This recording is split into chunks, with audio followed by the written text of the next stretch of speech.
একটা কঠিন শব্দ আছে বাংলার অভিধানে, মায়া। সবাই মনে মনে বলছে বড্ড জটিল জিনিস। এটা সহজাত প্রবৃত্তি, কিছু কিছু বাক্য এমনি এমনি আসে, অত এক্সপ্লেনেশনের দরকার হয় না। এখন যদি বলি মায়া, বাবা বড্ড জটিল, ওসব মায়া কাটিয়ে বেরোতে হয়। অবশ্যই আমার একার নয়, এখানে যারা যারা বসে আছেন বা দাঁড়িয়ে আছেন প্রত্যেককে মায়া কাটিয়ে একদিন বেরোতে হয়। কিন্তু সেই মায়া নিয়ে আমরা কেন এখানে বসে আছি সেটাই বাউল সম্রাট বলছে। কি জাদু নিয়ে, কি মন্ত্র নিয়ে আমরা এখানে বসে আছি, কি বলছে বাউল সম্রাট? বন্দে মায়া লাগাইছে ফিরিতে শিখাইছে, বন্দে মায়া লাগাইছে ফিরিতে শিখাইছে, দেওয়ানা বানাইছে। কি জাদু করিয়া বন্দে মায়া লাগাইছে, কি জাদু করিয়া বন্দে মায়া লাগাইছে, বন্দে মায়া লাগাইছে ফিরিতে শিখাইছে, বন্দে মায়া লাগাইছে ফিরিতে শিখাইছে, দেওয়ানা বানাইছে। কি জাদু করিয়া বন্দে মায়া লাগাইছে, কি জাদু করিয়া বন্দে মায়া লাগাইছে।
জাদু করিয়া বন্দে মায়া লাগাইছে, কি জাদু করিয়া বন্দে মায়া লাগাইছে।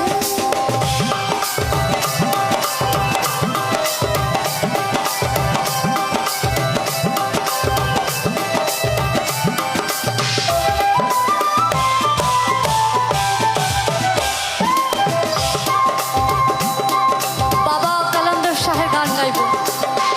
चार चराग तेरे बरन हमेशा,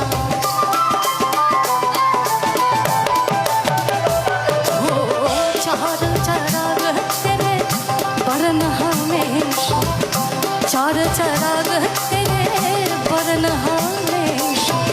पंचमा में बहारन, पंचमा में बहारन, पंचमा में बहारन, अहिया भल्ला झूले लहारन, सिंदरी दा सहर बन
জাদু করিয়া গো বন্ধু মায়া লাগাইছে